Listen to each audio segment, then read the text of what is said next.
Very well. Let this abomination unto the Lord begin.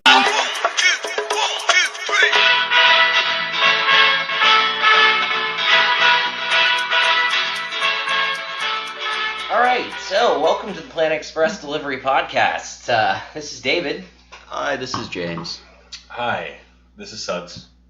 And we have a returning guest. Alyse, hello. Welcome back. Long time, guys, long time. Welcome. We've really missed you being around here. Exactly. You know?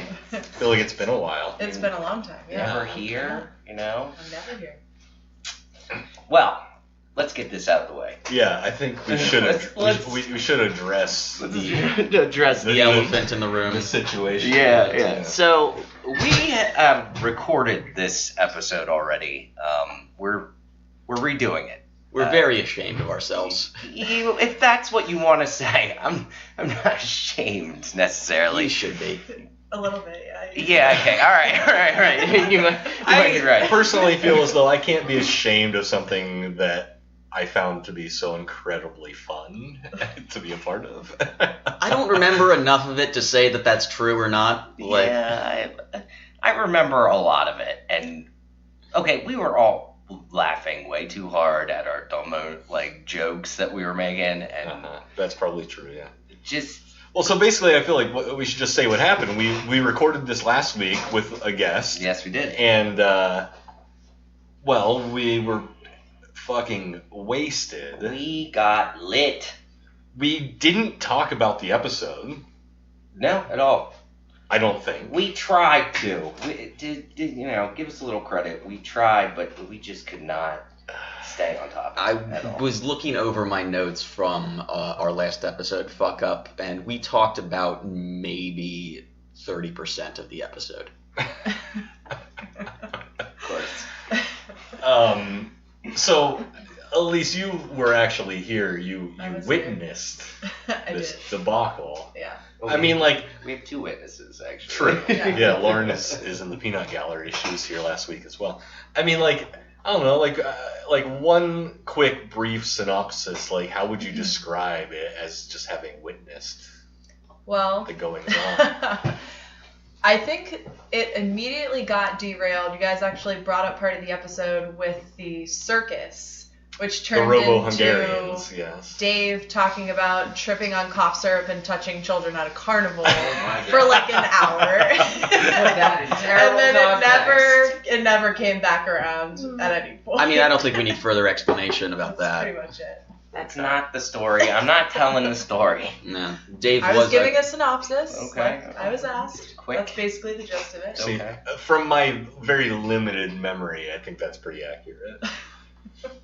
So, I don't know, I don't think we've necessarily made a decision. We might release snippets, or we might release the episode as with a disclaimer of don't bother listening to this. Yes. So, we'll figure that out probably later this week, what exactly we're going to do with that audio. Okay. I texted you guys earlier this week as I was in editing, and I made it about 20 minutes in. Dave actually listened to more of the episode than I did, but I only made it about 20 minutes in before I'm like, guys, this can't be the episode this week. This is so bad. And when I knew that's what you were going to say, too, because I could tell that we were just terrible. Yeah. It's funny, and we had a good time. I had the time of my life. But it is not our podcast material. If you want to, I do just wonder if it get matters, drunk. though. We get 200 downloads per episode. It does. Do people care? I think they do. Yeah. Okay. We got to stick to our guns. We got 3 seasons left. Yeah, I know. Fuck. And then we're moving on to starting the entire series over again from episode 1. No. I'm out. I'm done.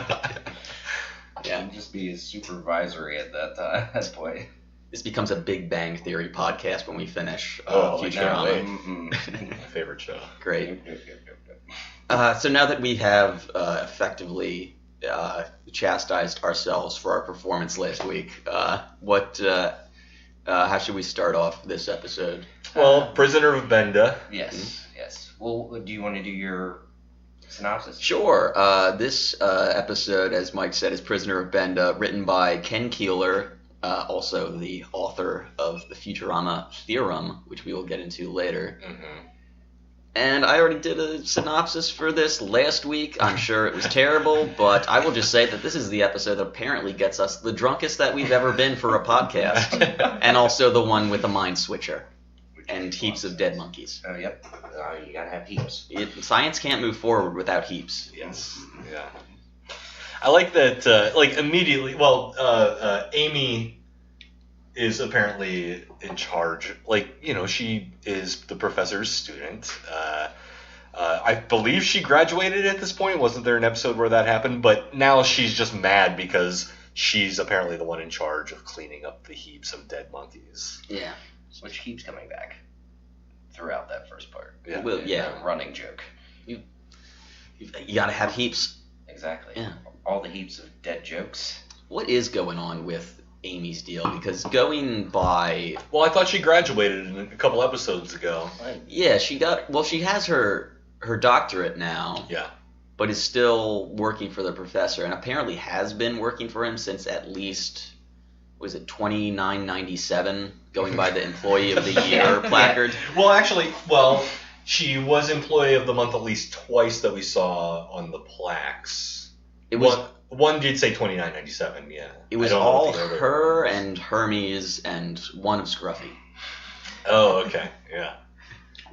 Which we should mention, this is a heavy Scruffy episode. See, not even a heavy Scruffy episode. It's just he is so prominent in the 3 scenes that he's in. Yes, but we've been leading up to this. We've been cracking jokes about this. Him and the relationship he has with someone in this episode for quite some time. Wait, are you worried? Are you worried about releasing spoilers for this episode from 2009? Yeah, exactly. I thought we could build to talking about it's that. The wash bucket, Dave. It's the goddamn wash bucket. I know. Oh, wash bucket. I feel for you. Go ahead. Oh, have there been previous episodes where he has direct communication with Wash Bucket, or is this completely it's a good question. random? I don't. You're supposed to assume. I don't recall this being a thing. Previously. No. I don't either. It's definitely random. I don't needed one I don't know that the wash bucket was ever sentient prior to this episode. I could be wrong. I don't remember seeing it before in any episode. It was something I think they just did the character design for this specifically. So otherwise he just has why would he need that? He just has a regular goddamn bucket. Yeah. I do love the one magazine that he's reading in this episode.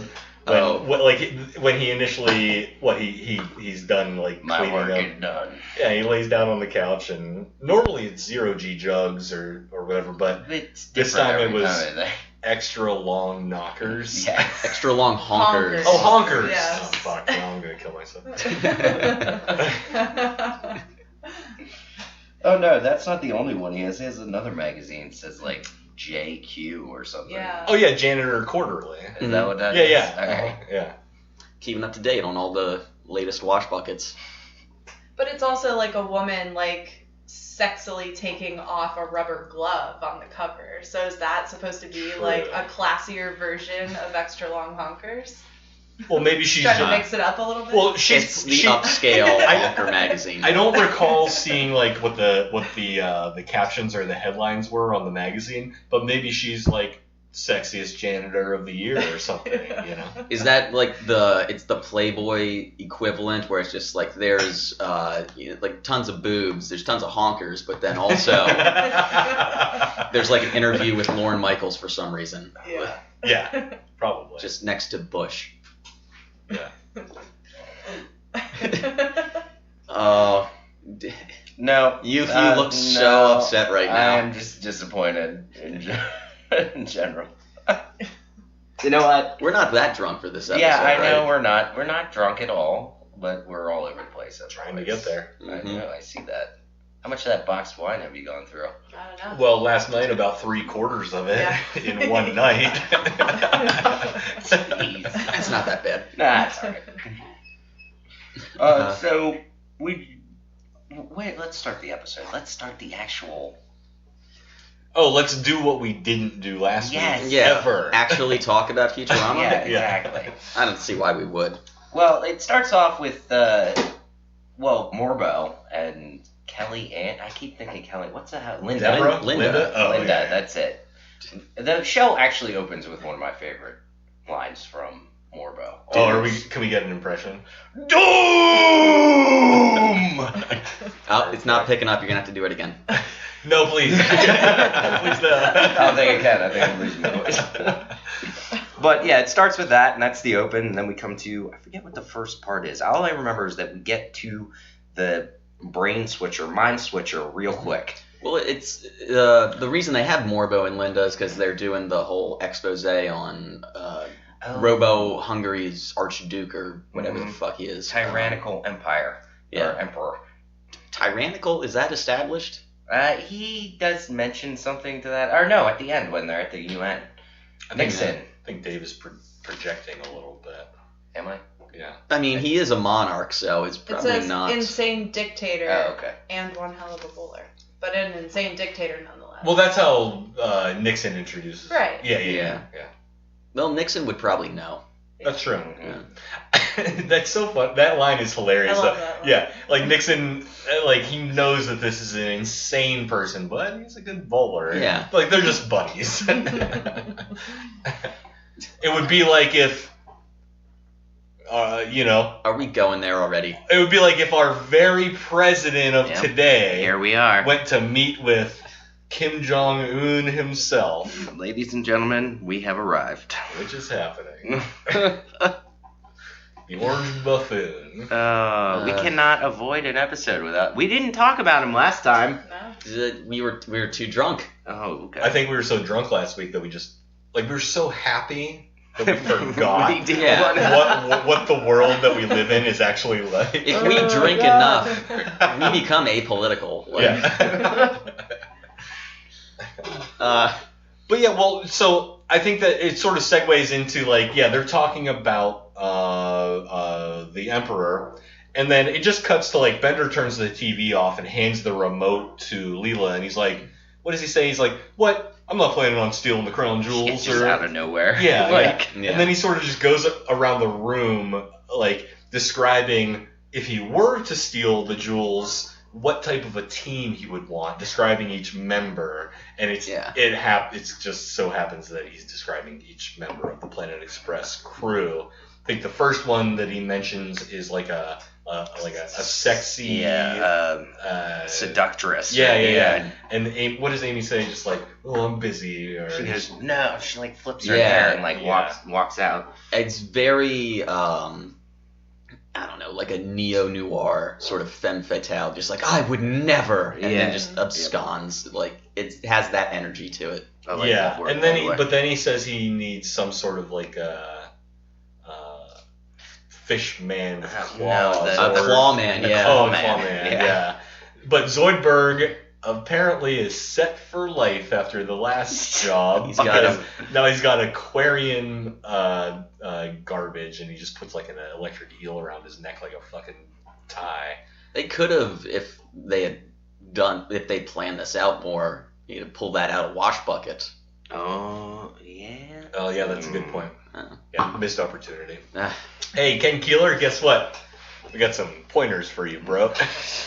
If he's listening to The this. fuck do you guys want? What do you mean, if he's listening? Of course Ken Keeler is listening to our podcast. He's one of the 200 people that downloads.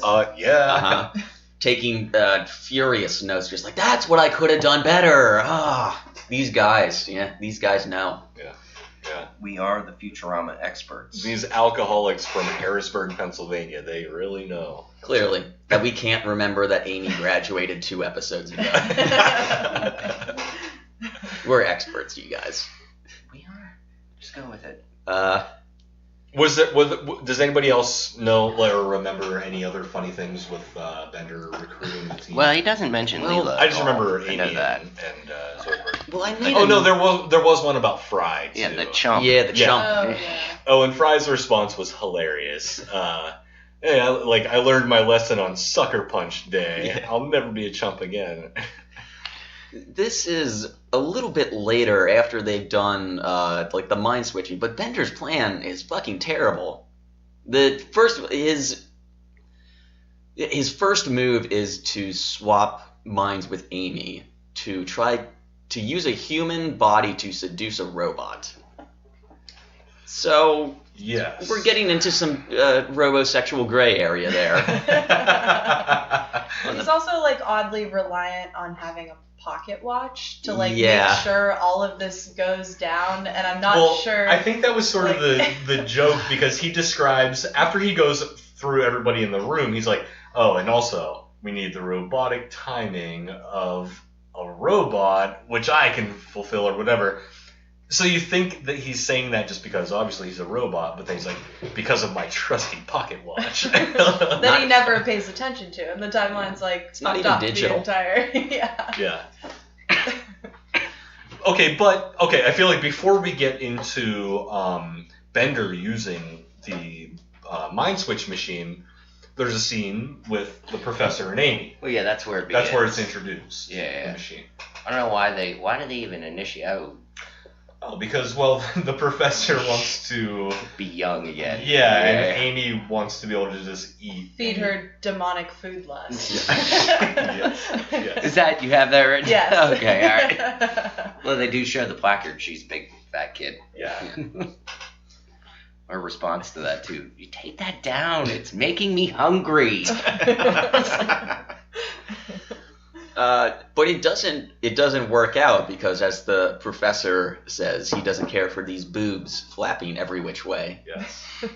He's initially really excited because he has cartilage again. Mm-hmm. I love that. The way that they animate it is that he's all ready to like go off and laugh at the Reaper, and then he still just dodders out of the room. Very slowly. Yeah. It's just the hands are my favorite. He's like got him tucked into his side, in front of him. Yeah. I'm trying to describe this because you can't see me.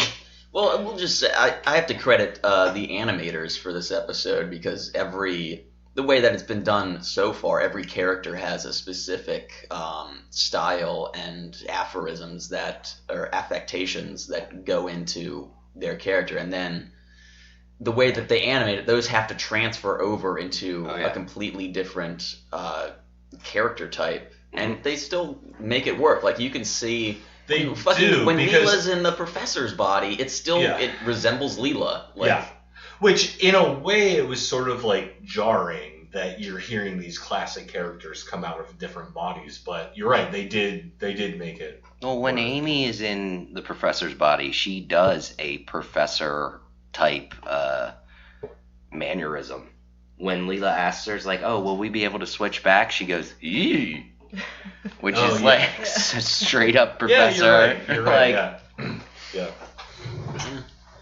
My favorite though is Fry, when Fry and Zoidberg. Yeah. Yes. Fry's got his when His hands like Zoidberg claws, is like walks sideways. Clack. Oh yeah. I have a note about that much later on, but it's just about the wash bucket and Zoidberg. I love that odd couple scenario. I would watch an entire other series just on. You would. If it was just Zoidberg in Fry's body and the Emperor in Wash Bucket, why isn't that a show? We made Young Sheldon. We can't fucking watch that. It's also really funny because they're pretending to be. Like, there's another layer because they're pretending to be other people. Yeah. Zoidberg is pretending to be. Or wait. Hashtag brainception. He wants to be Fry because he's like, Yeah. oh, the guy in this body has a friend. Yeah, but isn't like Wash Bucket or the Emperor in Wash Bucket's body is pretending to be Bender? Yes. This is gonna get really confusing. It is confusing. Yeah. I know we're jumping ahead, but that whole scene in the fucking apartment where a floor. We live like kings. And he rips the dishwasher out of the wall. He's like, oh, I'll fix this by using the heat box, and he rips the stove out to try to plug the hole where the water's Fry must be super strong to just be able to pull. Oh, that's true. Like we never get closure on that scene though. Like, Zoidberg in Fry's body effectively blows up himself and the Emperor, and then we kind of just cut to the end. He does cut immediately. Yeah. Well, we see the Bender in the Emperor's body. Now, yeah, this is going to get really super confusing. I don't think so. Running down, and we are jumping ahead. We cut to that. That's what happens. We don't see. You're right. We don't see Fry or. God damn it. We don't see Zoidberg. Or It's hard to keep them straight. We don't see those two characters in those other characters' bodies again till the end. Yeah. Wow, that is gonna throw me off. This is a very, as Mike put it, layered episode. And so, yeah, it's... I don't know. It was composed well, Ken Keeler. Good job. Not great. Good. Well, let's hop back because we need to find out what happens. So I'm just going to put it out. This kind of starts off all the brain switching that's happening. It's like very random. First we have Amy, Professor, and Bender that all switch. But we do find out somewhere in there that they cannot switch back into their other bodies. Yes, the professor realizes when him and Amy are tired of having switched bodies, they try to switch back, but there is some situation, brain immune defense or something. Something like that. Yeah, they can't switch back with the same person that they originally switched with. And this is where which is sort of the impetus of the entire plot line. But what was going on with that machine beforehand? Because he's like, oh, we finally fixed it. Like, it was going to work that time. Oh, well, because they tried it with monkeys and they just murdered all of them. Every single time they just died. heaps of So monkeys. he knew, though, at that point that they weren't going to die. So it had to be, like, at least 2 live monkeys. So. Yeah, they didn't test it with any more rhesus monkeys after that. Yeah, but this is where Bender comes in, and this is going back to Bender's plan is terrible because he takes Amy's body, does the to seduce a robot, going to do the quick seduce and snatch, and then he says while he's already on the boat, time to go mind switch into Zoidberg so I can cut the alarm in 15 minutes ago. Yeah. This was not well thought out. Well, neither was his initial plan, or when he says like, oh, I have to seduce this guard in 4 seconds. Yeah. And he just stares at his stopwatch and he's like, 4, 3, 2, 1. And then the security guard comes out. He doesn't seduce him. I guess he tries to. Chicka wow wow. But then the security guard approaches him and he just knocks him out and ties him up. There's no seduction involved. Even assuming that everyone from the Planet Express crew would be on board for this plan from the start, it's still not great. He would have a better chance just bum rushing the boat and run at it and steal the fucking crown. Yeah, just in his body. I don't know why. He's got extendo arms. He can't just reach in and take it. Okay, well, we can already get to the... Here's an idea. He gets in there as Amy. He's just talking to the Emperor. Come to find out, guess what? The Emperor is bored of his luxurious lifestyle. How about Bender as Amy just says, hey, if you're so bored, how about you just give me that crown jewel? He probably would just give it to him, end of episode, no story whatsoever. He could just ask for the crown jewel. What I was about to say. The reason he's doing the heist is it's set up with the brain switching thing. That's the only reason he has this dumb plan, is so that they can further this plot of mind switching. I guess so, yeah. Well, because then instead of my idea for Ken Keeler to just write this as a 10-minute short. Okay, listen up, Keeler. Tell him how to do his job, buddy. So that instead of that happening, because the Emperor is tired of this apparent life of luxury. Oh yeah. Bender Amy convinces the Emperor that he can have his mind switched into a different body. So he takes him back to the station. What if he just trades him the mind switcher for royalty? He's like, here, you can have this invention, switch his minds, and then give me the crown. I think the Emperor would be on board with that. I'd much rather I don't think the Emperor gives a shit. He certainly doesn't. I would much rather have a mind-switching machine than an Emperor Duke? What is he? I don't know. I forget. He's an emperor. Okay. And he's also he's so bored that he's oblivious to the fact that his wife or girlfriend has been having an affair with this cousin robot for 700 years. Which, I guess, in the grand scheme of a robot, I don't know what period of time that would feel like. It doesn't even really make sense to say it's feel like 9 to days. a robot, but, yeah. I wonder what that is supposed to be equivalent to a robot. I will say, very sneaky of them. They made it 700 years. Yeah. It also stupid that they just kind of just told him. Yeah.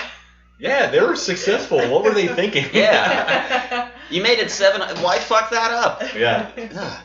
Also, if you're having an affair for 700 years, why not just make it official? Break up already. Seriously, just move on. So he's got to have the emperor has to have a really good lawyer. Otherwise, there's no reason. And just you're gonna get nothing if you leave me. That's. Yeah, but she was with his cousin or. I think so. The cousin. Yeah. Cousin robot, I believe. I guess just maybe they feared retribution of some sort, right? I don't know. We're reading really deep into the fake dynastic history of Robo-Hungary. I'm curious. Very soap opera-y. True. I feel like this would be a good place for Calculon to enter into. That's true. I find it strange that he's not involved in this particular situation. I kind of wish maybe I agree with you. I kind of wish maybe we would have gotten some hedonism bot in there as well. Oh, yeah. I can totally see Hedonism Bot just chilling out on that yacht. I'm surprised he wasn't there. Yeah. Caviar-powered yacht. It was, yeah. The HMS Overkill, it was called. What's the human doing on my yacht? That's all I remember saying. Well, Hedonism Bot is also kind of an emperor-type character. And he's basically if Julius Caesar merged with the Shea Lounge. Yeah. Yeah. Well, we didn't see... Did Julius Caesar historically love eating grapes? Does anyone know? I mean, James, you're an expert on. He actually Julius. preferred lingonberries. Oh, shit. Okay. Yeah. Well, man, Are you pronouncing that right? Just I feel like you're just pronouncing that another right. thing we need to send to the Futurama writers. Right? Fucked that one up. Oh my god. Do you guys check anything? They do not know anything about the world that we live in, and then they just go around writing mathematical theorems, just inventing them out of thin air. What the fuck do they think they're doing? Who are they? They're just here's numbers that I made up. You don't just to make up numbers, Keeler.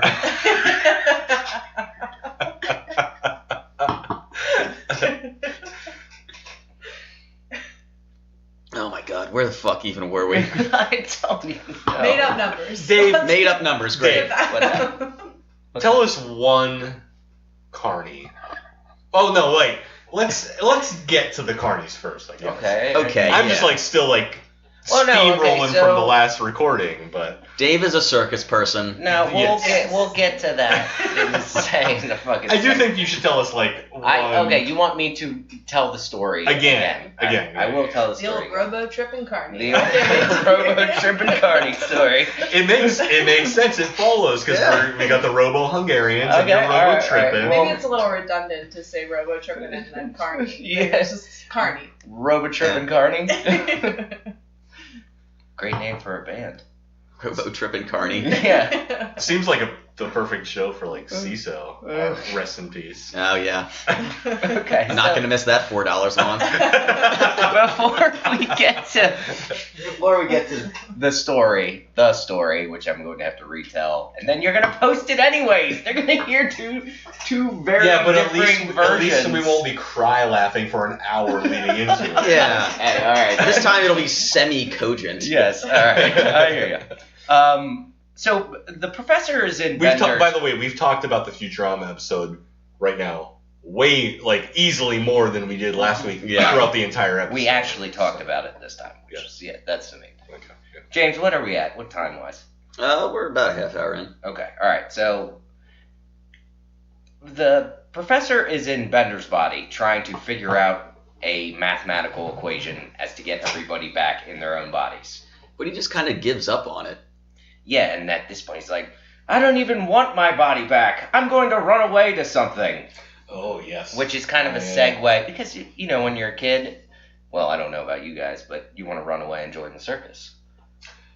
Dave, wait. I'm so glad you followed through with it, though. I told you. So few people chase their dreams. You have many tales, I imagine. Did you run away and I join did not. the circus? Okay, first of all, I did not No, run I found away. the position on LinkedIn. Yeah, more or less. Prior Can you blow up little shitty balloons for people to throw darts at? Probably. Did I you can do probably no, I never did that. Oh, No. bummer. I did sleep in the back of a truck once. Oh, yeah. Only once? Okay, more than once. But Did you ever fleece small children of their entire allowance money by running games that are impossible to win, and then their parents were mad at them for that was above my pay grade, man. What's your body Throwing count? quarters at dead goldfish. Yeah.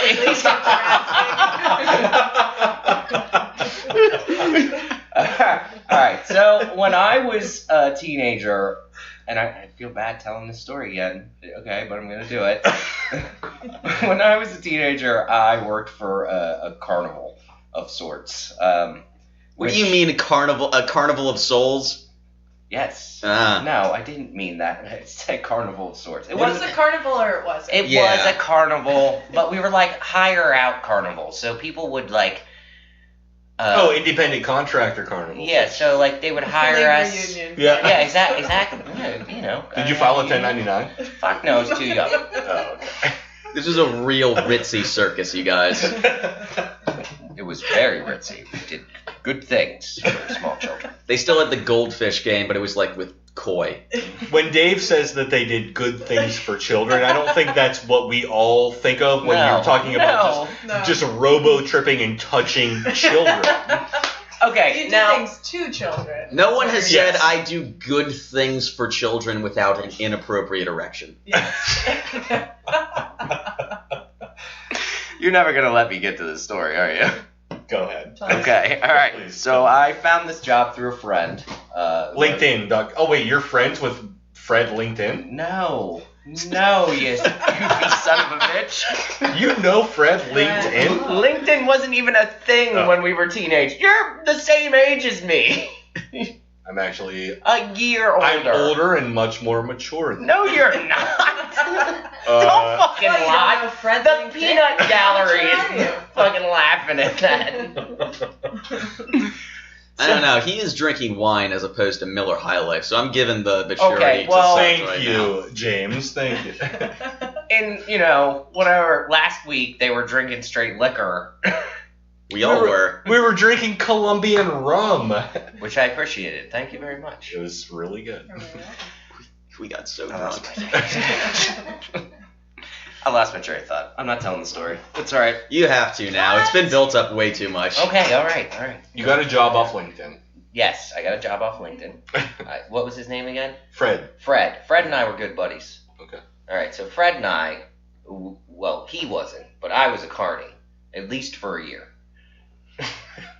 But how did you become a carny? Well, that's how I met this guy. Where were you in life? What was going on? I was up 16, 15. Yeah, 15. I don't think there was much going on up here at all. Well, clearly because you were on Robitussin. We'll get to that. I will preface that at the time, I don't know if I ever pronounced this right, Quercetin, I believe it is. Close enough. All right, so this cough medicine was super popular in the drug-using circles. So just carnies. No, not just high school kids. I saw adults stealing it once, which made me laugh. Well, they were like in their 20s. Is that adult? Can we consider that an adult, technically? Well, when I was 16, I thought anybody that was older than 20 was old as fuck. Okay, all right. So yeah, they're adults. Okay, yeah. Yeah. So anyways, that drug was super popular, and it's basically the same thing as Robitussin. And if anyone out there knows what I'm talking about, if you drink a whole bottle of Robitussin, you will trip your fucking balls. How do you Yes. stomach that? How I don't do you think not? I could do it. You Throw that have up, to yeah. push through it, and you do, because you want that sensation. You want that fucking high. It's not a fun high, but it is a high. Quick request, David, please What's up? stay out of our medicine cabinet. It's too late, buddy. I've been through it. You ain't got nothing good in there anyways. All I found was Mucinex and an old Q-tip. You hold on to your Q-tips? I saved them. What if I need to go to the doctor and they need evidence of what's going on in my ear? Yeah. We have slides. We have many slides of just stuff coming off Q-tips. Yeah. Buh. Buh. All right, so I got this job when I was 16. It was for like a contracting like carnival rides. So they would call us up and they would order in like a certain amount of like rides and balloon jump things. And there was this one ride which I ran, which I'm going to describe it better this time. I called it a gyroscope the last time. I remember that. And somebody made a joke about vaginas too. Thank you very much. Was it the tilt-a-whirl? No. Okay, so I wish Scrambler? I could draw The this. zipper? Was out. it a scrambler? What's a scrambler? Is it a zipper? Was it the Hell's Hole? Was it the Ring of Fire? Are you two very I love this bit that's going on right now. Right. What? Is it what? No, it's like I don't know, the exercise thing that you stand in and you spin it around. Yes, that's what it is. It's got a bunch of rings on the outside. And you just spin. Wait, what? I can't picture this. What are you talking about? It's like torture device. Rocky You're- IV. Yeah, you're Rocky. strapped Oh, yeah, in, with the and Russian. they just Yeah. disorient you, basically. Right? Yeah. Mhm. It spins. It's the thing that they put Ivan Drago in when you're in the evil communist gym. Yes, exactly. He's not. I've seen that never movie. seen Rocky IV. That's honestly in your best interest. Oh, okay. Don't even bother. I honestly can't picture what you guys are describing. You're strapped in. Mm-hmm. Somebody. Where's my phone? All right. Okay, so Indiana Jones, Temple of Doom, they're in Saw the thing it. before they rip their hearts out. They're like Yeah. in this metal thing. Yeah. Alright, so you're in that, and they're just flipping every way. Oh, okay. I can picture that. Yeah, I got it. Okay. Okay. All right. So I ran this ride, and That was a really roundabout way to get to you're in a cage that spins. Well, why didn't you just say that earlier? I don't know. So I run the cage that spins. Can we just keep it that Got way? it. I understand. Yes, I got it. And that's my one job for the whole day. You strap a person in, you spin this thing, and you let them fucking scream. That's it.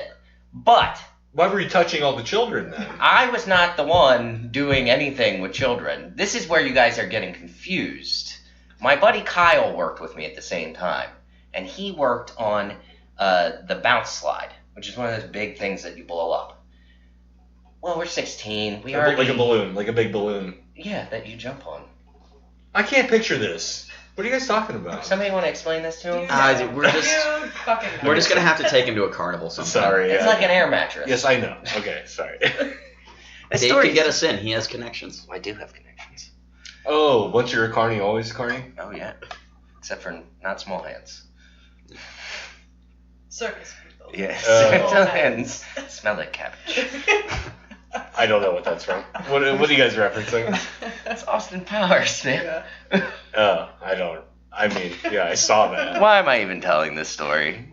It's not as good as when it was last time because we were super drunk and I was really You enthusiastic. just said you were basically picking up kids and putting them on burlap sacks and they were sliding down. No, somebody else said And you were something. on cough syrup when you were doing it, so it was questionable. That's all. That's pretty much it. But now you're saying you were not the slide I operator. was not the slide So you're operator. fine. I didn't say that the last Okay. time. I think you lied last time. I did not lie. Is it bad that I've assumed every carny I've come in contact with has been on some sort of narcotic? No. Yeah. I mean, is it bad? No, they all are on narcotics. Yeah. Generally, they're all. Same, sorry. Well, I'm But not saying that yeah. it's not accurate. I've never met a circus person whose eyes weren't bloodshot, but True. I don't know if it's bad to say that. Well, when you gotta I don't run think it's rides all bad. night. I remember a guy at Waldemere running like the spider, you know, Mm-hmm. with all the tentacles flying up and down. Happiest person I've ever seen in my life, but he was not there. He was shit faced. Yeah. And he was so happy. He was just, pushing the buttons. Did you ride that Oh, ride? fuck yeah. We were afraid he wasn't going to let us down at a certain point. It had gone on for a while. He just wandered away from the controls. He's just like, guys, I'm gonna That's how I grab. picture it. I'm gonna grab a corn dog. I'll be back in a minute. Anybody? You You want a caramel apple? Anybody pukes, I got my walkie. I got my walkie. I'll go get wash bucket. James, what do we have? I want to smoke a cigarette. Okay, we're about 40 minutes in. Yeah, let's take a quick break, and we will be back. All right. Hi, this is the crew from the Planet Express Delivery Podcast. Hello. We are just, this is a commercial break. This is a commercial break. But we'd like to inform you, if you'd like to support the show, we do have several ways that you can do that. The one in particular that we are going to tell you about today, I'm going to pass this off to James right now because he has all the information, but he will tell you right now. Yeah, I'm the one who owns a computer. Exactly. Okay. So the instructions, the notes that you have there look very simple, though. It just says, send vodka. It says send vodka. Yeah, to support us. Yes, just support us. Please send vodka to Harrisburg, Pennsylvania. We'll find it. Don't worry. Sure. We always do. But if you want a more direct way to support the show, we do have a merch store through the site TeePublic, who we're affiliated with. If you would like, go to our website, planetexpresspod.podbean.com. Click on the link in the episode description, and that'll take you directly to our merch page. Once you're there, we have dozens of designs for you to choose from. You pick the design you want, pick out t-shirt, hoodie, mug, laptop case, stickers, other things that I'm probably forgetting right now. No, that's a lot. I didn't realize we had that much even. Oh, no. But that's awesome. Now I'm going to go and check it out. Because I'm going to go buy some as well. Yeah. You know what? I think I will as well. I think this sounds fantastic. Okay, guys, you pushed that a little too far. I was trying to make it fun for everyone. Now it's not. This is the funnest thing I've ever heard. Actually, forget this plug. We're going to buy our own merch right now. We're buying merch. Also, though, that is not the only way you can support us. As always, we do want to hear from you on our Facebook page and on all the places you can listen to our show, Podbean being our flagship. You could maybe rate us on iTunes. Oh, yeah. Which would be nice of you to do. We love hearing from, and we do have email addresses, which we'll give at the end of the show. But any support that you guys can throw at the show is much appreciated. We are a completely DIY endeavor, and we did not expect the show to be even as big as it is, whatever modicum of success we've been able to achieve. Yeah, I don't think we can measure it at any, not at this point. But if you want, please do leave us a review in the iTunes store and check out our merch page on TeePublic. Again, go to planetexpresspod.podbean.com to click the link that will lead you there. And everything goes right back into supporting the show. We do not get paid for this. No, we do not. We lose money every episode that we do. Technically, we'd all be bankrupt right now. We're not. You're not already? No, I have not filed. I am fully in the red. Well, that explains why our studio looks like shit. Hey, fuck you. I've changed my identity 6 times since we started this show. All right, so yes, if you need any more information, there is an email address we'll give at the end of the show, and please send us money. Just loose money, loose change. We love it. Sacagawea dollars. Thank you. Thank you. Yeah, I did. With our current commander in chief, I feel like you're allowed to just say whatever racist things you want to. He's normal. We're not recording, are we? Oh yeah, we are. Oh, okay. Here. Alyse, what did we write down? Don't say it on the Don't say podcast. what write down. I'll get the damn index card. No, because so many of our listeners who have stuck with the podcast this long. They're trying to get free Wi-Fi. Yeah. I think I got it, Alyse. It's too late. It's already here. Okay. All right. So there's this. I got it. All right. All right. Well, continue on to what's next. Well, my favorite ride is So- the Tilt-A-Whirl, Oh yeah. Oh, okay. but I also like a Wacky Shack. But there's only one Wacky Shack, and that's in Erie, PA. So you're kind of alienating the audience by talking about something they can never experience. Well, there was a Wacky Shack, not by the same name, but at Connie Lake Park. That is burned to the ground several times. Yes. No. All right. That sounds terrible. Why would you ever go to a place like They filmed portions of the movie The Road there because it was such a perfect. There in Lake Erie because it's so gray and fucking desolate. Like you're just gonna kill yourself. Yeah, at Presque Isle they recorded. And you guys are from this area. Holy shit. For some, it's terrible. You grew up in Silent Hill, apparently. Basically. Yes. Well, isn't there another movie that is an amusement park from the Pittsburgh area is used? Adventureland? I think that's Adventureland. That was filmed there, Yep.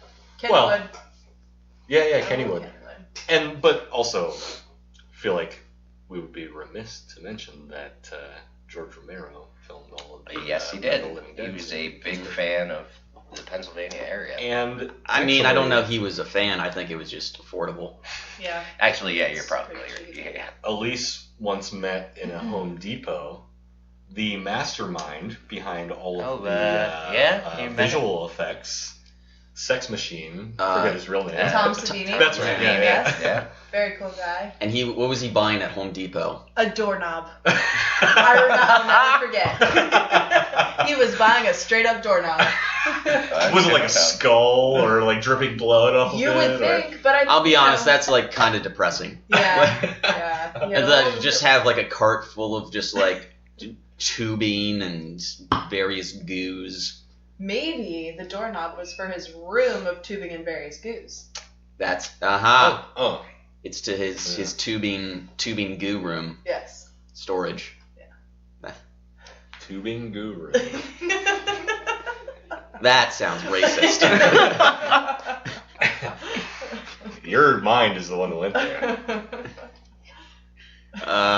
All right. So Dave, tell us about the carnival. I'm fucking going back into this.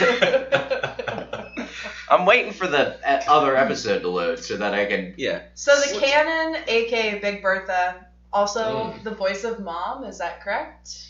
Did anyone else? Oh, I don't. I didn't pick up on that. No. I think maybe. Perhaps. Seemed like when she was like louder and screaming, she had that screechy sort of mom-esque voice. I can definitely see. I think that is Tress MacNeille doing Big Bertha. Okay.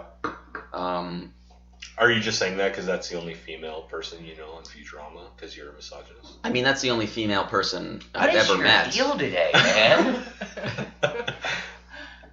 I'm just trying to cause trouble. Pulling the fucking episode down into the depths.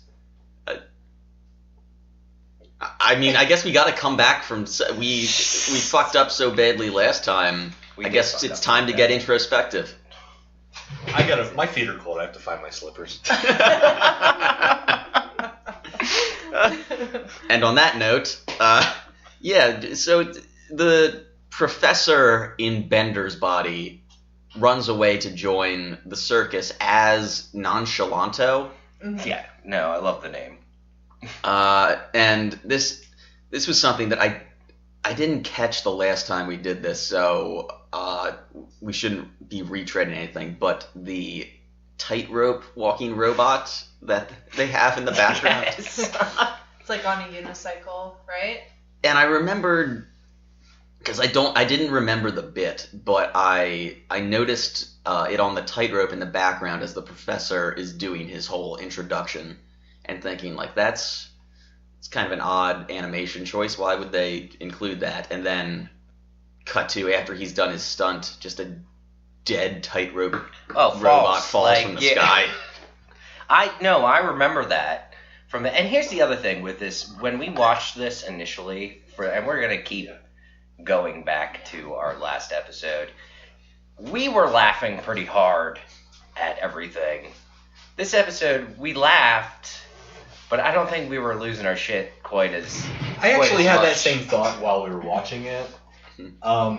I don't know if it was just because we were so drunk last week. I mean, it is a funny episode, but we were all pretty subdued this week while we were I definitely felt like I was not allowed to laugh. Like, all the laughs were given last week, and if I laughed, like, you guys would be like, why the fuck are you laughing? I did put up that sign above the TV that said no laughing. Yeah. Like, I was this one of means the... you, Alyse. I was doing my best to abide by that. Holding my breath, biting my tongue, and looking around. Everyone was just like, looked like they're having the worst day of their life. So I was like, Okay, me too.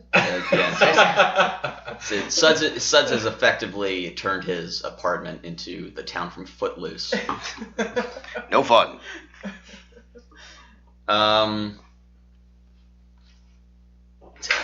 Whatever you guys want. I really. What is that? That's the recording. Oh, good. I really just want to get to a point where we can talk about Zoidberg, Fry, and Washbucket Emperor. Well, we can jump ahead. It's not a big deal. What else do you guys have coming forward here? Well, we should say something about Fry and Leela, because they are having this is like a subplot in the episode about attractiveness and. Oh, yes. I liked this subplot a lot. It was really fun. It starts with Leela saying, "Is my colossal eye too big?" In the very beginning. That was actually in the the first sets scene. Off this chain of events of trying to. What does Fry say though? He's like, "No, you're like the most beautiful." Or he says something that can be like that gets turned into something else real quick. And she's like, "Oh, well, you wouldn't like me if I wasn't blah blah blah," and he's just like, "What?" Like caught off guard real quick by this comment. But he does come to admit it to Hermes, I think. Yeah. That conversation is the best. Yeah. And you got your Hermes moments. Oh yeah, well, yeah. Hermes kind of saves the day in this episode, like a couple of times. He's Fry's confidant as he is dealing with his Leela in the professor's body. That was happening at this point, right? Mm-hmm. Okay. And then he helps Amy lose all her butter weight. Oh yeah, but with Amy in Leela's body, just downing sticks of butter. Butter and aerosol bologna, apparently. Yes. Yeah. Like a Cheese Whiz version of bologna. Yeah. By the way, we did have some really good bologna in Philadelphia yesterday. It's true. You know, you almost said that like Stephen J. Nipple. He's dead. No, did you hear it? Nobody else. We had some really great bologna. But you know he's dead. I think his brother's still around. Oh, well, let's get him. What do you mean? To talk about the bologna. No. Is that a Philly staple, bologna? Well, no, it was Lebanon bologna. But In Philly. Oh my god. Sorry. No, there was a very Lunchables vibe from the hairspray can of bologna. Oh yeah. Mm-hmm. I also like the robot at the circus that was salting the chainsaw before he ate it. Mm-hmm. Yeah. Yeah, but didn't the professor also? He did something before he put the bomb in his mouth when he was in Bender's body, but he ate a bomb and then it just exploded in his chest chamber. They do a random cutaway to the professor at the carnival who jumps off a high board. Yeah. And it's like falling. And the little Robo-Hungarian circus freaks. Circus clowns. Whatever, yeah. Like I said, freaks. they're just at the bottom with like that, what's that thing called? It's like a trampoline almost. Essentially. Yeah. But the Professor Bender lands in the audience, just like crashes through the floorboard. Not even close to. Yeah. You And think something good's gonna happen. It killed a few people in doing so. I would have to imagine. Yeah. But the professor seems to be really like living it up in his time as a carny. He's all about it. He's eating bombs, talking to Big Bertha, hanging out with for some reason little robot clowns. Well, when we were watching this, I just kept thinking Large Marge. Like the name is just too similar. Tell him Large Marge sent ya. Yeah. I also have a question. I forgot it. Okay, good, because I have a question. So. I have a better question. Wait. Okay, so Bender's body at that point, which is the professor as Nonchalanto in the circus, he steps into the top of Nixon's head jar when he's sword fighting the cousin guy. Yeah. How the fuck did that happen? There's not a hole at the top. Like, why did his foot just go straight down? Well, also, why is Nixon's head jar on the floor? Yeah. I don't know. I do not know the answer to these questions. That's the only reason I was asking. I thought you knew the answer. Okay. Well, I don't know. Maybe I can theorize a little bit about it. Yeah. No, here's the thing. Where is Robo-Hungary geographically? Because Nixon is the Earth president, but we also have an emperor from... Is it a country? Is it another... They're on the moon? That's a very good question. Like a planet. It's a whole other... Robo-Hungary. Yeah, it's its own... Well, then we would be presupposing that the Hungarians had such a great space program in the year leading up to the year 3000 that they colonized their own planet, which, come on, we all know at least one Hungarian. We know they're not going to fucking space. Yeah, all the Hungarians. Maybe not in 2018. You can just predict the future? Is that what you're trying to say? Yeah. Yeah. You're predicting Hungarian futures and then also commenting on them. Is that not what I'm paid to do? See, I'm betting on Serbia. I think they're going to be our next big space race. Oh, fuck. Yeah, okay, you're right. Hey, I remembered my question. Why does the professor name his Bender body Nonchalanto? Because he's very much not nonchalant. Does he not get jokes? I feel like he has a problem with actual humor. Is it? You're not wrong. Okay, all right. I was addressing Alyse. Is it supposed to be ironic? Here we are again. Wait, do you know more? I feel like everyone's looking at me for answers. I'm very uncomfortable. Yeah. I just wondered if you knew more Alanis Morissette lyrics that you would maybe recite for us. This is what happens when the only movie you've ever seen is Police Academy. Oh, I love that Gutenberg. He's amazing. Best actor of our generation. Oh, God. He's not of our generation. Speak for yourself. You're 19 years old. I'm 45. He was good in Lavalantula. Never saw it. Is Steve Gutenberg alive? Yeah. Is he? He's still acting. Yeah. Not in good movies, but... That's what I assume. R.I.P. Steve Gutenberg's acting career. Good luck to your actual life, bro.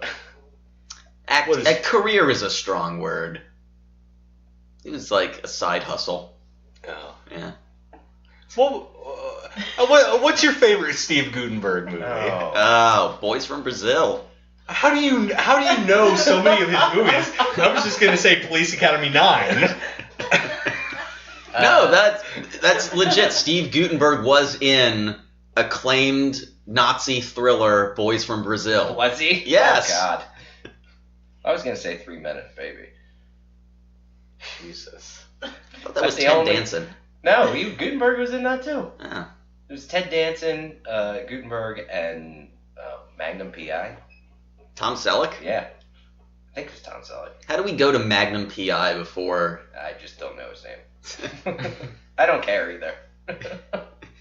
You sound like how my dad recollects movies. Yeah. It's Magnum P.I. We went to see the movie. It's got that guy, National Treasure, in it. Like, what? That would be very confusing. Just the way he put it, too. Nick Cage? What? But you knew it was Nick Cage. Of course it was. Confusing. Well, yeah, you mentioned one of the greatest movies of our time. Yeah, we were just in Philly thinking about those Ben Franklin specs on the top of the Liberty Bell. Yeah. Yeah. Nick Cage is awesome. You guys know a lot about that movie. Well, maybe a little too much. I mean, it's a classic. And a hush falls over the room. Sure.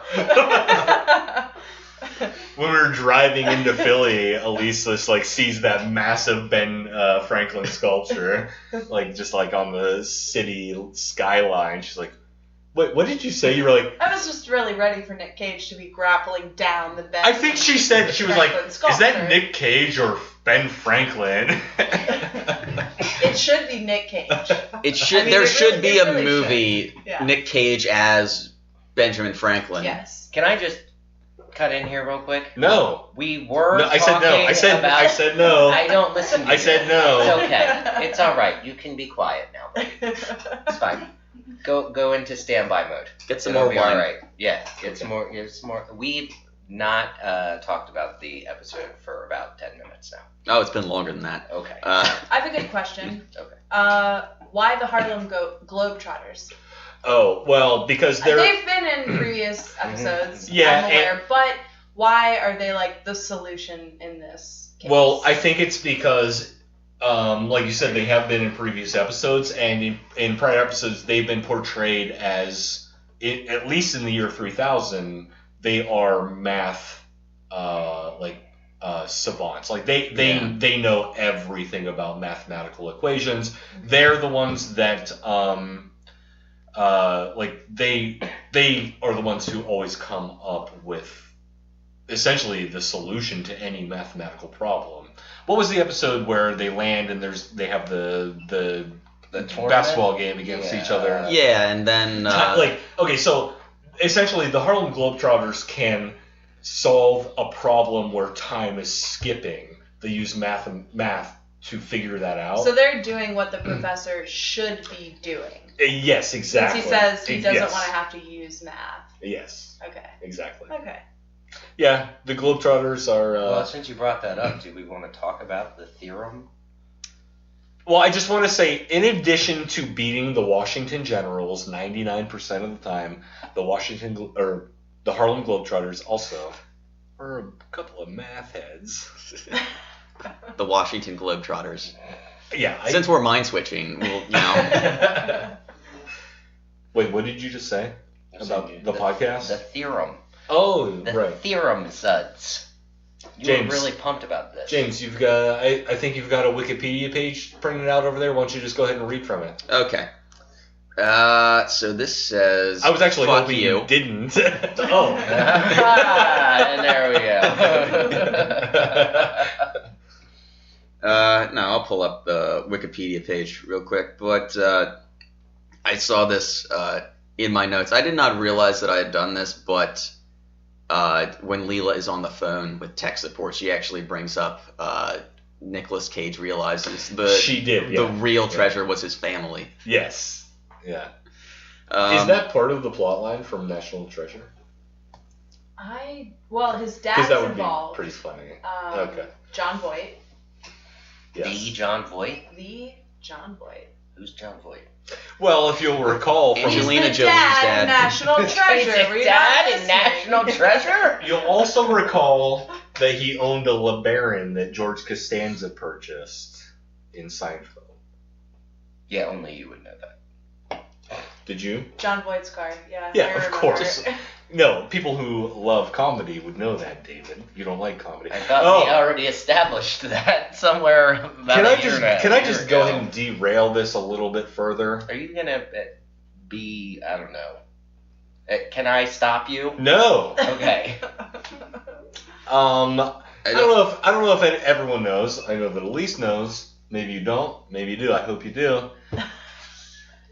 Oh, you're going to do this. We're going to get into this right fucking now. Do you know? What am I about to say? You're going to say something about love. Yes, season 3 is on Netflix. Have you fucking watched it? No, I'm not going to. It's a terrible fucking show. Don't fucking watch it. The first episode we watched last night. Terrible fucking chaos. Netflix and Judd Apatow, what are they doing? It's terrible. It's fucking terrible. That's all I'm going to say. Here's what I want to say. Oh, jeez. The storyline from the end of season 2 is not even mentioned, even remotely, in the first episode of season 3. It's as if it never happened. And it's not a good episode. It's bad and it's weird. The characters are acting weird. I actually thought it was like some sort of a dream sequence for half the first episode, but no, it just keeps going. That being said, there was like 1 or 2 times that I was cry laughing, and it might have had something to do with the fact that I was watching Alyse watch it, which is always very funny. Like, she was just mad the whole time, and that's very entertaining for me. But it's weird. We only just watched one. You are a sick person. We only watched one episode though. I'm not gonna watch that. I'm still irritated that I watched 2 seasons of that garbage. I think you're gonna watch it, but I think you're never gonna admit to it. No. I think you will watch it, though. No. Yeah. It's not happening. Okay. Garbage television. Garbage.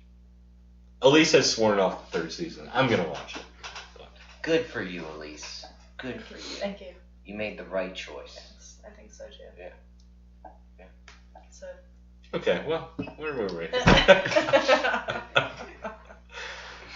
I have 1 episode left. Oh, season 3? Yeah. Oh! Oh shit! Why are you fucking speaking up? What are you doing? Tell us Because what this happened. was hilarious. Well, what is your take on, like, sincerely, the trajectory of the show? Like, what did you, like... Should we move forward? Is my question. I'm going to. I don't care what you do. Ever. Cool. I don't care what you do either.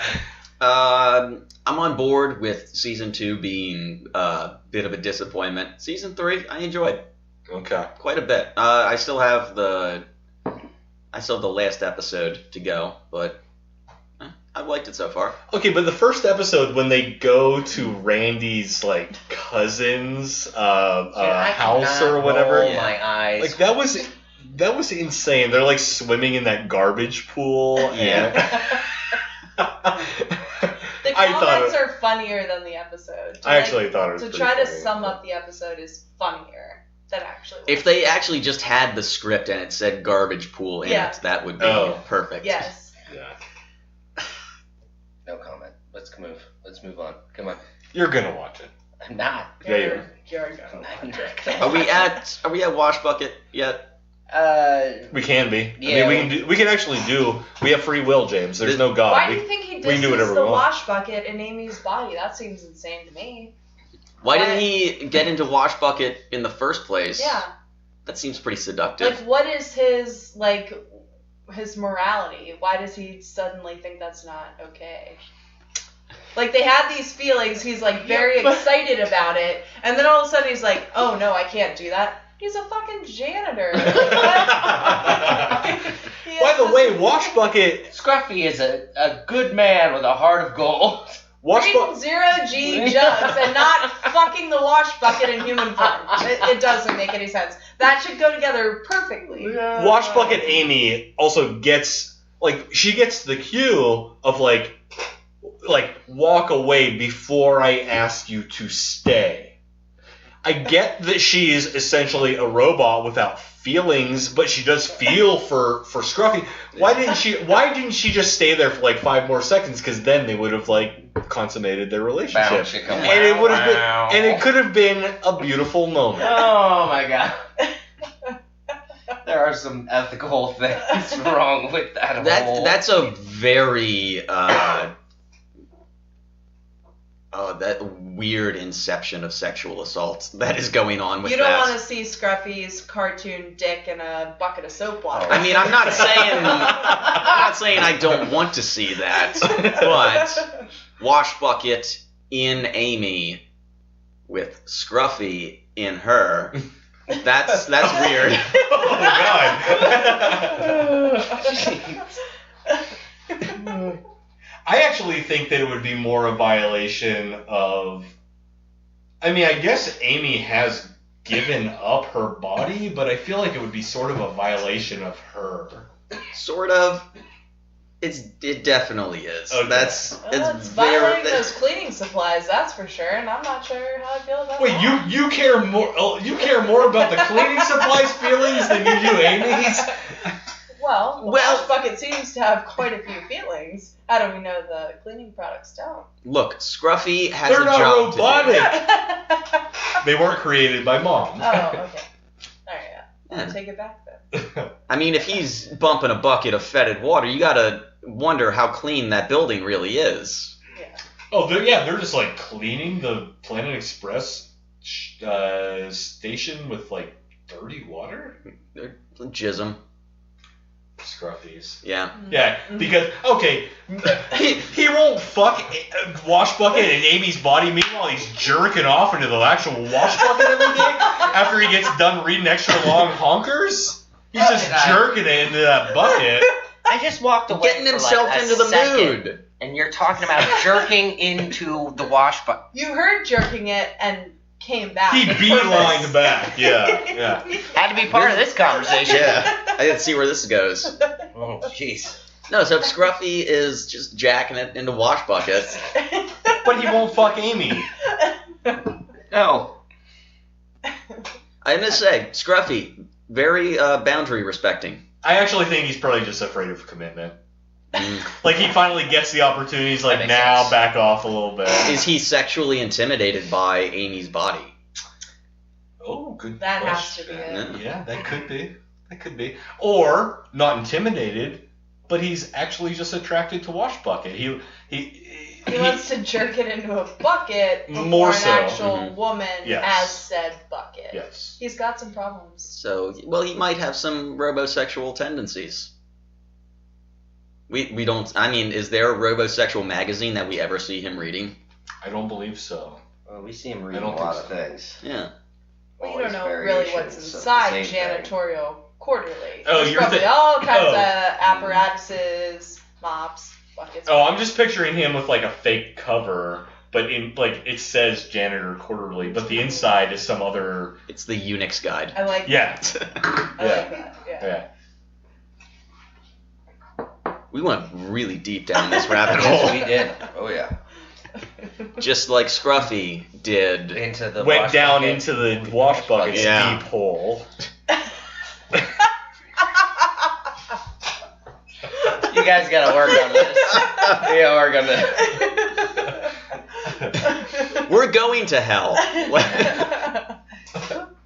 I don't know how we did this podcast drunk and made it even. As we are now, we're not making it that far. No, we are. I mean, we're towards the end though, so we actually made through a lot, and we did talk about the episode, so that's good, right? Yeah. But I brought it up before, but I gotta say it again. The Emperor Wash Bucket and Zoidberg Fry should be a spinoff. Robot? It's me, the Fry. This body has a friend. A floor. We live like kings. Yeah, their whole interaction is perfect because it's and this is again what Mike brought up, the way that it's layered. Two characters who have never met before but are impersonating characters who are best friends. Like, that dynamic is awesome. I would love to just see Zoidberg and the Emperor hang out. Or you can make your own show. I cannot because I don't have funding or talent or ambition. Write a script. Maybe. I don't know. I mean, why not? Let's just throw that on the fire as well. James, you have to do all the things. I do all the things. I do all of the things all the time. You have talent. Little does he know, I'm trying to burn him out and make him have a nervous breakdown. He's doing a very effective job. Can't be a real writer if you don't have a nervous breakdown. I'm not sure that tracks. So should we go to the UN? I think that's kind of where this episode starts to wrap up. Yeah. You talked about your part, and we already said something about the apartment exploding. Yeah. So it does cut right to... Well, the chase. Yeah, we kind of glossed over Bender in the Emperor's body, didn't we? Sort of, I guess. Not that much happens, though. I mean, he gets in the Emperor's body and then immediately is the target of assassins. Yes, and that's where we kind of lead. He runs away from these assassins. Yeah. We already talked about Bender's stupid fucking plan, too, so... Yeah. For being sort of the focal point of this episode, Bender doesn't do a whole hell of a lot. He really does not, no. Yeah. But, yeah, so we're at the UN. The whole purpose of this, I guess, was that the Emperor was supposed to give a speech and for some reason entrusted Bender to do it instead, despite being an Emperor and potentially having access to the mind switcher at any point, since he could probably just give the professor some jewels or make him a duke or something. Like, let me use the mind switcher for a day. Well, he does make somebody a duke at the end of the episode. Yeah, it's the Globetrotters. Mhm. Oh, is that right? Okay. Yeah. Clyde. Duke Clyde. Okay. Right? I did find it interesting. Clyde. Yeah, Sweet Clyde is the... I did find it interesting that right when Bender Emperor is being chased by the hedge clipper and laser shooter of the woman robot. The laser shooter woman. Yes, right when he's being chased down the street is when they're looking for the Emperor to give the speech, and they just happen to run into each other and like, oh, you're supposed to give a speech, but then those robots both get murdered. They're terrible. Yeah. They kill several diplomats. Yes. Fully in public, right before going to the UN. Yeah. And then Bender Emperor gives what I would consider maybe the best speech of all time. Absolutely. It was very Camacho Mountain Dew, I felt. Oh, yeah, I liked agree, it. yeah. I liked it. Wait, what's that from? Don't. I'm kidding.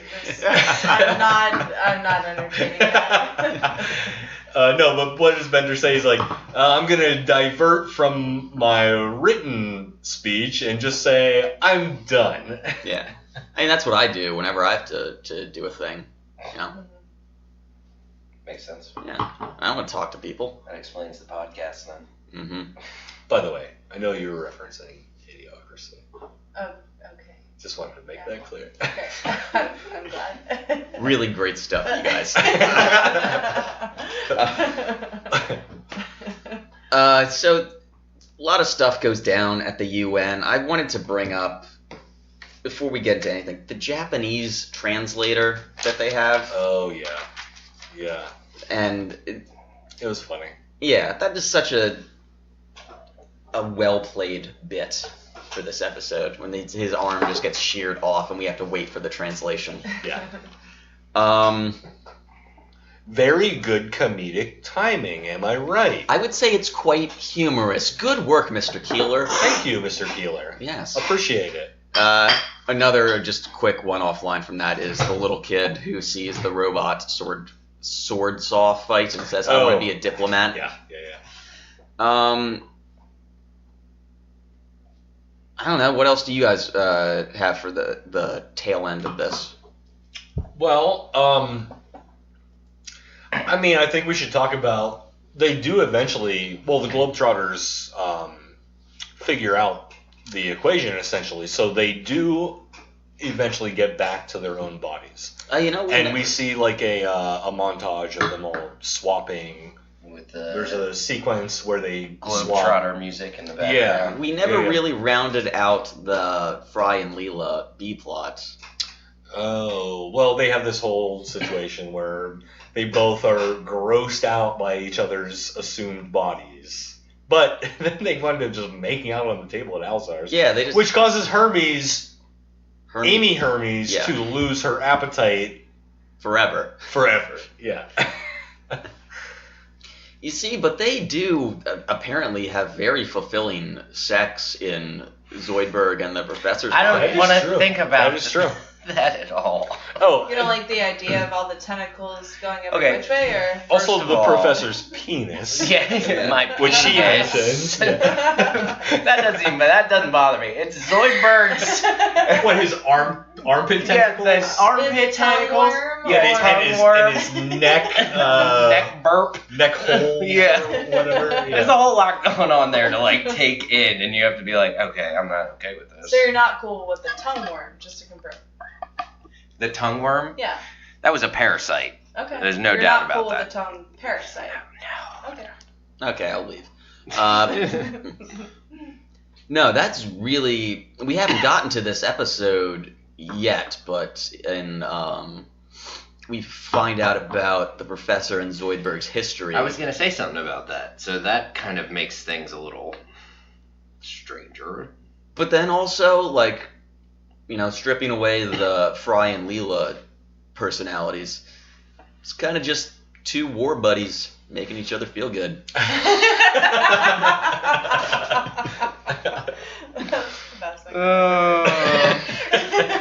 Did anyone else read Thin Red Line? Oh god. I watched a documentary called A Thin Blue Line. It's a different thing. About. Shut up, Lauren. Don't look at me like that. Well, I think we're at the end of the episode at this point. Well, and should bring up Big Bertha. Oh, she does die. Dies. She R.I.P. Mm-hmm. R.I.P. in peace. Which I don't know about any of you. It's a little bit of a, choking up moment. She did what she wanted to do. Yeah. Shot large things out of her. Shot heavy things a long distance. Go out in a blaze of glory. Yeah, exactly. Yeah, Yes. definitely happened. Yeah. That's why I'm going to mind switch with the cannon. She saved the day. She really did. She's a true hero. Yes. All right. Cheers. Cheers. Yep. Cheers. Okay. Well, good cheers, guys. I wish that the listeners could see how stupid that just was. Yeah, exactly. We've really tapered off towards the end of this episode. Dave, tell us another carny story about when you were touching children. I'm not telling any more Cardi stories. I'm done. All right, so we are at the end have of some the. cough syrup here for old time's sake. Oh yeah? Do you have If a whole bottle? If I you're need interested, a whole bottle. if you're interested, I tell you what, you're gonna have to deal with me for the rest of the night, though. That's all there is to it. So we are at the end of the episode. We are going to do our Slurmies. Alyse, being the guest, you're gonna go first. I'll go first. I kind of forgot that this was an episode that I would watch as sort of a comfort episode years ago, so I feel like rewatching it today is probably the 5th or 6th time I've seen it. I love the story. It's super silly, and I'm gonna try not to talk too long because I feel like I sound like a fucking ass. But it's a really good episode, and I'm glad that I get to be on the redo of this formerly chaotic episode. But it's awesome, and I think it's like 4.5 slurmies. Whatever. Yeah. The old slurms. Yeah. Okay. Those old slurms. I really dig it. I'm looking over I don't remember this, by the way. Because we did review it. We at least we didn't review it, but we certainly gave it Slurmies last You did? Last episode, Dave gave it a 4.5. I gave it a 4.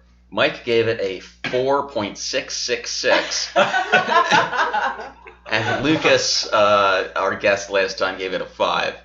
So I'm sticking with Drunk James on this one. I think it's a 4. It's a pretty good episode.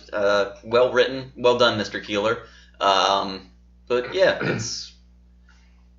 don't have anything else. It's good. It's fine. Yeah. I'm gonna stick with Drunk Dave too. It was a good episode. I don't really have too much to say on it. I enjoyed it. I think I'm with Alyse on this too. It was like a comfort episode. Not like overly spectacular, but 4.5 seems sufficient. I think that this is a really good episode. The fact that we, start drinking before or during we watch it, I think for me detracts a little bit because episodes like this are super complex, and I think that shows how good the writing is, because when I'm drunk I struggle to understand what's going on. But when I'm sober, I'm like, oh my god, this is like super good writing, guys. Are there other differences between being drunk and sober? Well, it's like when I'm drunk. It's like when I'm drunk. It's when I'm drunk. It's hard to put one foot in front of the other. But when I'm sober, I can walk down the street just perfectly. It's as if I can walk.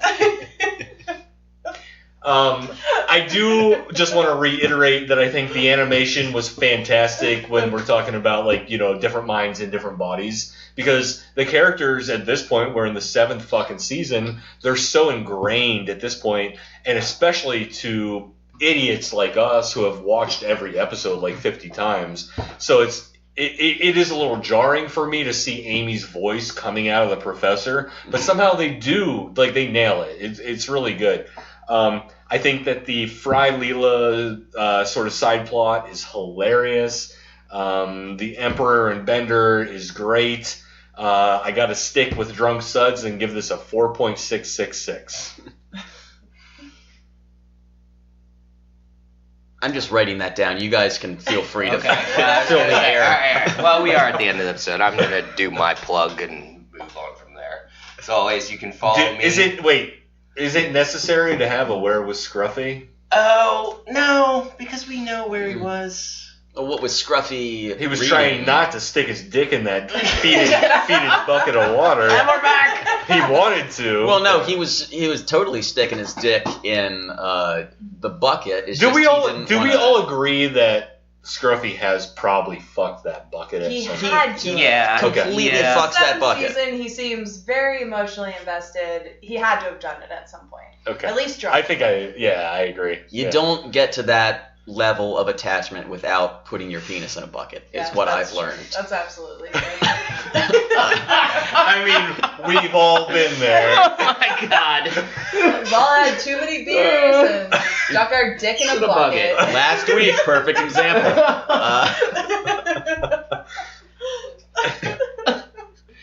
Oh, fuck. All right. Bucket. Listeners, if you've ever stuck your dick in a bucket, Oh, why don't you just send us a tweet Hashtag at PlanEx Pod? PlanEx Podcast. At PlanEx Podcast, hashtag bucket sticker.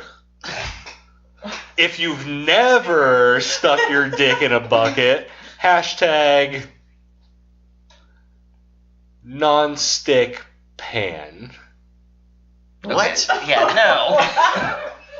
We're done. We're finished. This is the end of the show. You can follow me on Instagram at DeadWolfSal. Hashtag bucketless fucking. All right, shut the fuck up. Say your plugs. Follow me on Twitter at Gorilla Karate and on Instagram at Occasional Nudity. Okay. Follow me on Instagram at bucketfuck. The bucket fuck. Hyphenated. Underscored. Hyphen in there. Follow me at Mike Suds on the internet all over the place. And then also, I don't know, look at my band Florence and Libby if you care at all. Also, you should call your parents.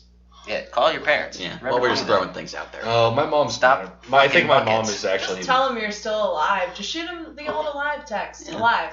I'm still here. I'm alive. My mom, I think, is mad at me because I haven't called her in a couple weeks.